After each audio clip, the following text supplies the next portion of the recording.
कुर्बान जाए। हजरत सैयदना अबू बकर सिद्दीक फरमाते हैं मैं तो महबूब की अदाएं देखता रहा सारी जिंदगी, मैं अदाएं देखता रहा। फरमाते हैं मस्जिद नबी से निकले तो हुजूर एक सहाबी से पूछने लगे बच्चे कहाँ खेल रहे हैं, और बच्चे किधर खेल रहे हैं? तो कहा हुजूर वो सामने।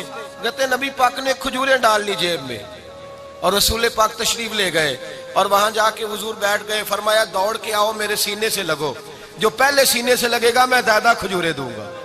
दौड़ के आओ। बच्चा दौड़ा आया, न जाने वो हबशी का है न जाने वो किसका है, पता नहीं। कहते मिट्टी से भरे हुए बच्चे दौड़े आए, हुजूर के सीने से लगे, नबी पाक गिर गए। और फिर हुजूर मुस्कुरा के फरमाते मैंने सीने से लगने का कहा था, तूने तो मुझे गिरा ही दिया है सीने। हजरत अनस बिन मालिक रज़ी अल्लाह तआला अन्हु फरमाते हैं मेरे भाई ने छोटी सी चिड़िया रखी हुई थी। हजरत अनस कहते हैं मेरे भाई ने छोटी सी चिड़िया रखी थी, भाई मेरा बड़ा प्यारा था, वो चिड़िया उसकी मर गई। नबी पाक आते और आके उससे अक्सर पूछते हो तेरी चिड़िया का क्या बना? कहते वो मासूम सा चेहरा, अपना चेहरा फुला के बैठ जाते। कहते हुजूर क्या बताऊं वो तो मर गई है। कहते हुजूर फिर आते 4-5 दिन के बाद और कहते वो तेरी चिड़िया का क्या बना है? कहते वो फिर चेहरा फुला के बड़े गौर से देखते। हजरत अनस बिन मालिक फरमाते मैं हुजूर मेरे भाई की अदाएं देखते रहते, मैं मोहम्मद मुस्तफा की अदाएं देखता रहता, मैं रसूलुल्लाह की अदाएं देखता रहता। बच्चों के साथ दिलचस्पी, बच्चों के साथ प्यार। लोग हुजूर के पास बच्चे लेके आते, मैं हदीसे सियासता से दिखाऊंगा कि बच्चा नबी पाक के पास लेके आए, गुलाम का बच्चा हुजूर ने गोद में उठाया तो बच्चे ने नबी पाक पर पेशाब कर दिया।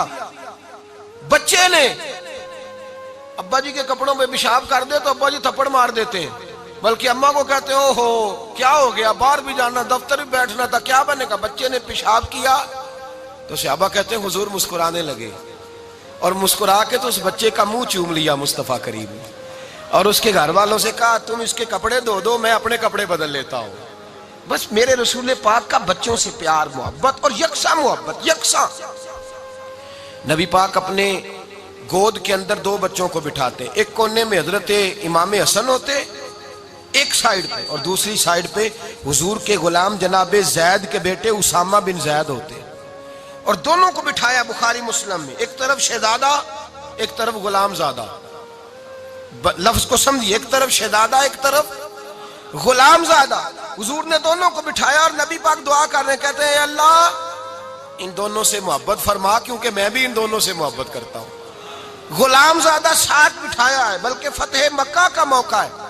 अल्लाह के रसूल सल्लल्लाहु अलैहि वसल्लम का ये प्यार है, अपने गुलामजादों से, गुलामों की औलाद से फतेह मक्का का मौका आया तो सहाबा कहते हैं नबी पाक घोड़े पर या ऊंटनी पर सवार थे, अल्लाह के रसूल ने इमाम हसन और हुसैन को पुश्त पे बिठाया हुआ था, और जैद बिन हारिसा के बेटे उसामा बिन जैद जो हुजूर के गुलामजादे थे उन्हें नबी पाक ने गोद में बिठाया हुआ, उनको आगे बिठाया हुआ। नबी पाक ने मोहब्बत यकसा फरमाई, तालीम यकसा दी, हुकूक यकसा बयान किए। नबी पाक सल्लल्लाहु अलैहि वसल्लम ने प्यार यकसा किया। बच्चा किसी का भी मिल गया, अल्लाह के रसूल सैयद आलम सल्लल्लाहु अलैहि वसल्लम ने यकसा। हजरत अकरा बिन हाबिस रज़ियल्लाहु अन्हु कहते हैं मैं नबी पाक की बारगाह में आया, हुजूर बच्चों से प्यार कर रहे थे। क्या हो रहा था? करना चाहिए बच्चों से प्यार जी। किसके बच्चों से? पक्की गल करे अजे तो कोई करे अजे किन के बच्चों से? चलो जिन्हें बोल दे उन्हें तो करोगे ही ना इंशाअल्लाह ताला। किससे प्यार करना है? अगर मेरी माने तो गरीब के बच्चे से ज्यादा करके देखे, लावारस बच्चे से ज्यादा करके देखे। हजरत माज बिन जबल फरमाते हैं हुजूर के पास यतीम आया, यतीम, और वो यतीम बच्चा जब आया तो नबी पाक सल्लल्लाहु अलैहि वसल्लम ने उसे खजूरें दी, उसके लिए भी, कहने लगा मेरी अम्मा है उसके लिए भी दी, बहन के लिए भी दी। फरमाते हैं वो यतीम बच्चा उठ के जब गया तो हजरत माज बिन जबल कहते हैं मुझे उस पर प्यार आया, मैंने जाके उसके सर पे हाथ रखा, चंद दिनार उसे दिए। फरमाते हैं वो बच्चा रुखसत हो गया तो हुजूर ने मुझे बुलाया, फरमाया तुझे इस पे बड़ा प्यार आया है? कहा हुजूर यतीम था। नबी पाक ने फरमाया सुन, यतीम की परवरिश करने वाला और मैं, हम दोनों इस तरह जुड़ के जन्नत में जाएंगे जिस तरह मेरी 2 उंगलियां जुड़ी हुई है, इस तरह जुड़ के जन्नत में। वो नहीं जो इस्तेहसाली तरीका है, इज्जत नफ्स खराब करने वाला। हमने देखा है यतीमों का जो अशर होता है, हमने अपनी आंखों से देखा है, लोगों का जो अंदाज बदलता है। वो जो बड़ी बड़ी सोसाइटियां बना के और बड़ी बड़ी एनजीओज बना के यतीमों का ख्याल रखते हैं, वो भी रुसवा करते हैं। बच्चों की तस्वीरें लगाई हुई हैं, टीवी स्टेशनों पे लेके बैठे हुए, रुसवाई की जा रही। नबी पाक सल्लल्लाहु अलैहि वसल्लम ने फरमाया ये कौम का मुस्तकबिल है, इन्हें संवारा जाएगा।